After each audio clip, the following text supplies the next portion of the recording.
Hi everyone, I'm Antonio from with Antonio. This is the second video in which I explain the advanced part of how to improve your vocabulary.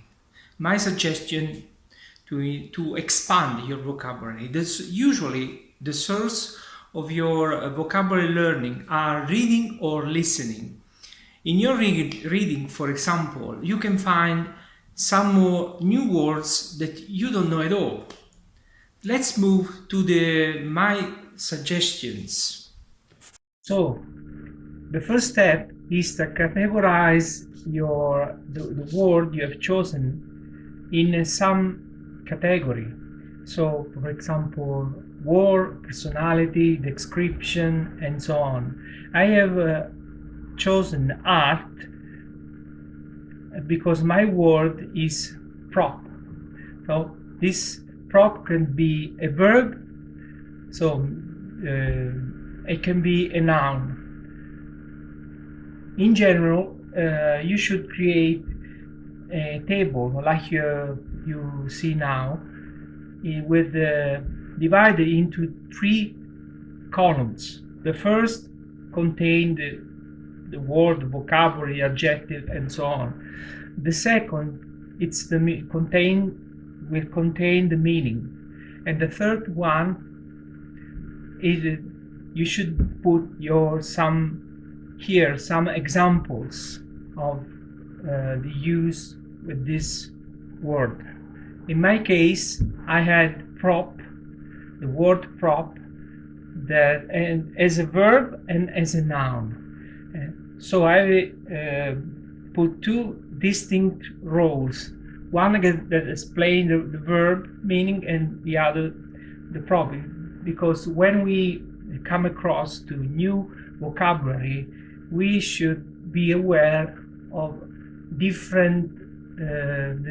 different part of speech. In this case, prop as a verb means to support something physically, often by learning it against something else or putting something under it. The example is, he was reading in bed, propped up by pillows.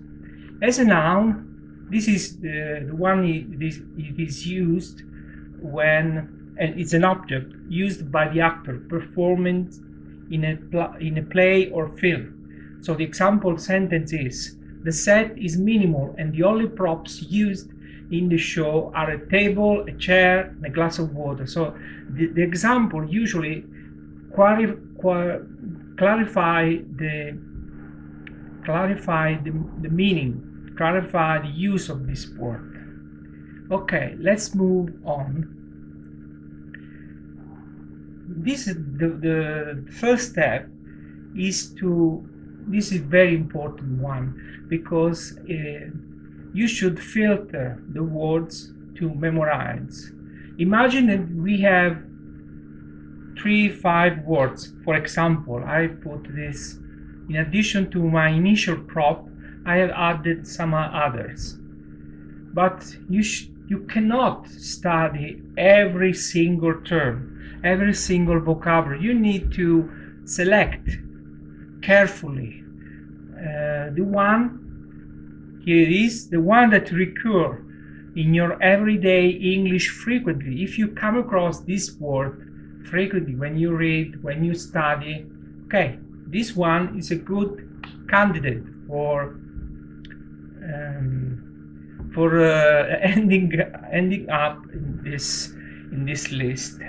And then another important way of filtering is they should be words that are useful for your job or your study.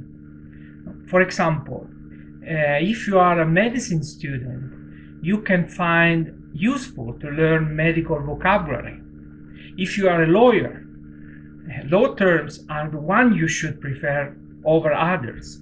If you are learning English for traveling, for example, you should give priority to tourist vocabulary, and so on. So let's move to the next step, the fourth step. You should underline, highlight in yellow all the words, the only words you want to become active part of your vocabulary. Every day you should pick 5 words, expression, and do the first study pass. In this case, I've chosen prop, team up, and gig. But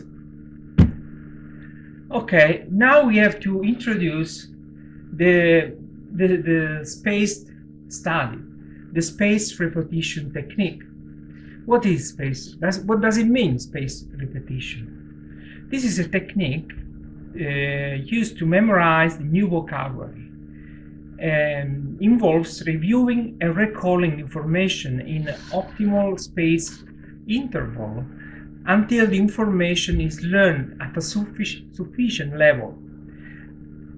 You should, I think I've told you, but the magic number on memorization is 17. So we should study 17 times the same word to learn it and to put it in our long-term memory. But we are managing to do only 4 passes in this method.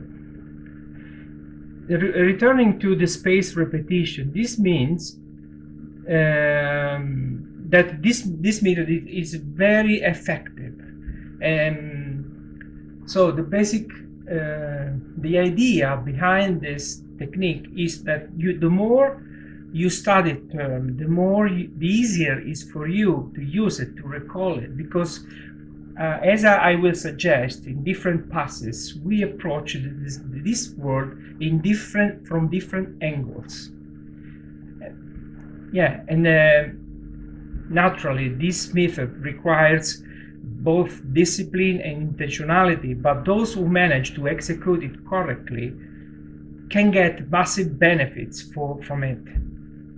Also, another advantage of this technique is that you can divide larger tasks, for example, learning hundreds and hundreds of words, English words, into smaller chunks of work spaced at the right intervals.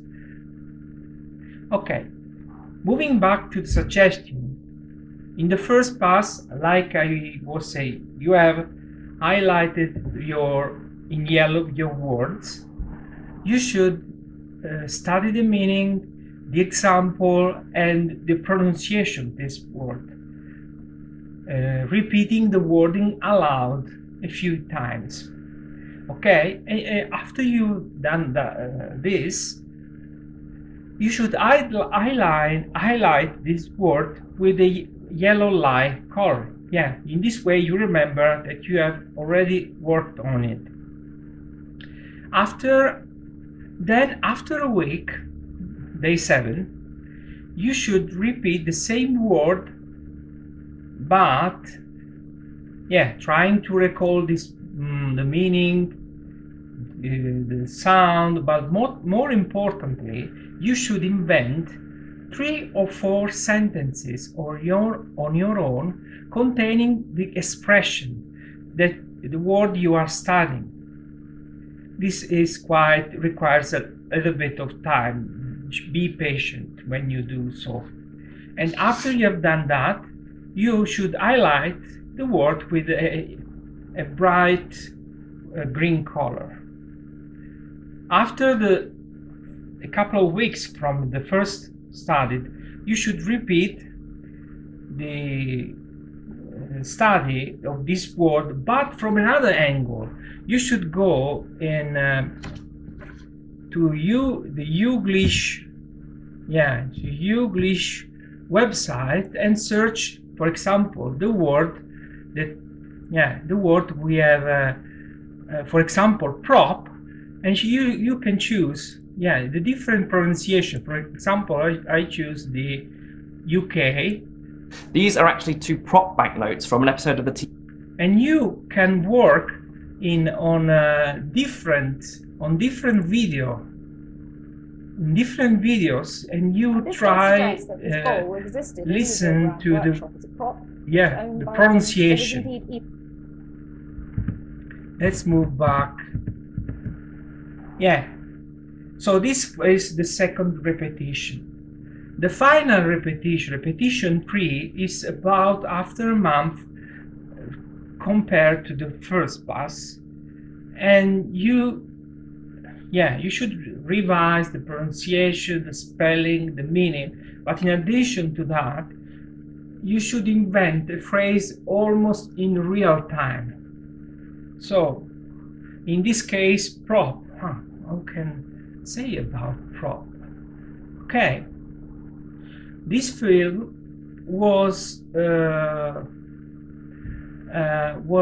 with a very poor and very low-cost props, because we used only a table, a chair, something like this. Yeah, let's move on. So when you this is a English video, and an example of highlighting different vocabulary at different stages. I recommend you, please don't give up and stick with your schedule, because those who manage to be disciplined and follow the method can get huge benefit from it. This system gives you a basic outline for remembering information without overloading your brain with new information too often. If you want, you might experiment different intervals to see what works the best for you. And as usual, thank you for joining me today. Make sure you subscribe to English with Antonio if you haven't done before, and please remember to turn on the notification below to keep yourself up to date on the new videos that will publish next week. See you!